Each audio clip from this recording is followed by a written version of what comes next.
கூட்டணிக்கு தான் இருக்குதே தவிர எங்களுக்கு எந்த நெருக்கடியும் இல்ல. நீங்க பார்த்துட்டு தான் இருக்கீங்க, எந்த அழுத்தமும் இல்ல.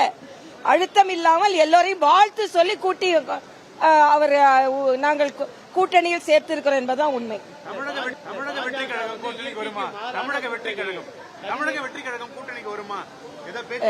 அதாவது அதெல்லாம் நான் இப்ப சொல்றதுக்கு இல்ல. இயற்கைக்கு மாறான கூட்டணி ஏற்கனவே கடுமையா திரு டிடிவி தினகரன் வந்து எடப்பாடி விமர்சனம் பண்ணாரு, மறுபடியும் அதே கூட்டணிக்கு வந்திருக்காரு. இது இயற்கைக்கு மாறான கூட்டணி. அதான் நான் கேக்குறேன், செல்வ பெருந்தகையும் திமுகவும் இயற்கையான கூட்டணியா?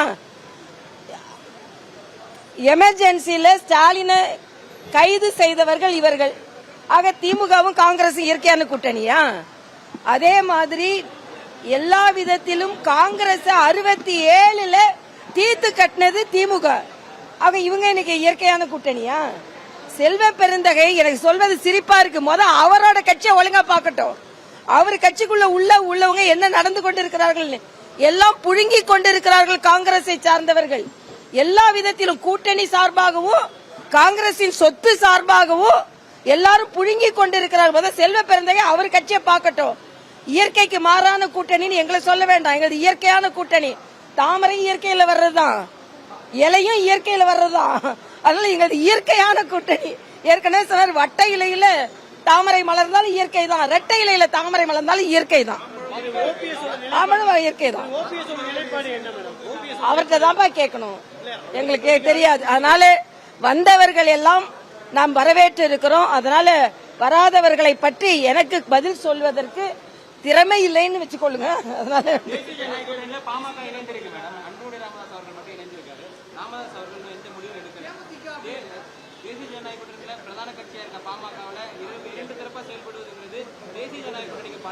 இல்ல, இப்போதைக்கு சகோதரர் அன்புமணி ராமதாஸ் வந்திருக்கிறார். அவர் தலைமையில் உள்ள பாமக செயலாற்றி கொண்டிருக்கிறது. அதனால அவங்க உள்கட்சி பிரச்சனையை நாங்க பேசுவதற்கு நான் இந்த தயாரா இல்ல. அதனால எங்க கூட யாரு கூட்டணி வைத்திருக்கிறார்களோ அவர்களிடம் நான் பேசிக் கொண்டிருக்கிறேன். பலம் தான், பழமும் பலம் தான், பழமும் பலம் தான். மாம்பழத்தை போய் பழம் இல்லைன்னு எப்படி சொல்ல முடியும்?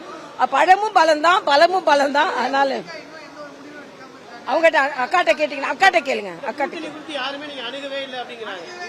அவங்க அக்காட்ட கேளுங்கப்பா, என்கிட்ட என்னப்பா கேக்குறது? இல்ல நான் ஒண்ணுமே சொல்லல. யாரெல்லாம் அழைக்கணுமோ மரியாதைக்குரிய பியூஷ் கோயல் அழைச்சாரு. நாங்க பக்கத்துல தான் இருந்தோம். அதனால தம்பிங்களுக்கெல்லாம் ஒரே ஒரு கோரிக்கை, நாளைய தினம் பலம் பொருந்திய கூட்டணியாக நாங்கள் வலம் வரப்போகிறோம். அதனால நான் நேத்துல இருந்து தொலைக்காட்சியில பாத்துட்டு இருக்கேன், ஒரு கூட்டணியில சேர்ந்துட்டா உடனே தினகரன் சேர்ந்துட்டாருன்னா எப்படி சேர்ந்தாரு, எதுக்கு சேர்ந்தாரு? அப்ப வைகோவோட பழைய கேசட் எல்லாம் போடலாமா? செல்வ பெருந்தையோட பழைய கேசட் எல்லாம் போடலாமா? ஆக நீங்க பழசெல்லாம் எடுத்து போட்டு ரெண்டு இணைச்சு போட்டீங்கன்னா அரசியல் அப்படிதான் இருக்கும். இன்னைக்கு இணைஞ்சு இருக்கிறோம், இன்னைக்கு சேர்ந்து இருக்கிறோம். ரெண்டு பேரும் மிக மிக அழகாக ட்வீட் பண்ணி ரெண்டு பேரும் வரவேற்று இருக்கிறாங்க. இதுக்கு மேல உங்களுக்கு என்ன வேணும்? அதாவது எல்லாம் சேர்ந்துடக்கூடாது, தமிழ்நாட்டுல பிரிஞ்சே இருக்கணும். அப்ப திமுகவுக்கு சந்தோஷமா இருக்கும். நாங்க பிரிய மாட்டோம், சேர்ந்து இருப்போம் சொல்லி கொடுக்குறோம். நான் விசில் அடிக்க வேண்டியதான், என்ன பண்றது? எனக்கு விசில் அடிக்க வராது. அவங்களுக்கு பிடிச்ச சின்னம் கிடைச்சிருக்கு, அவ்வளவுதான். நம்ம என்ன சொல்ல முடியும்?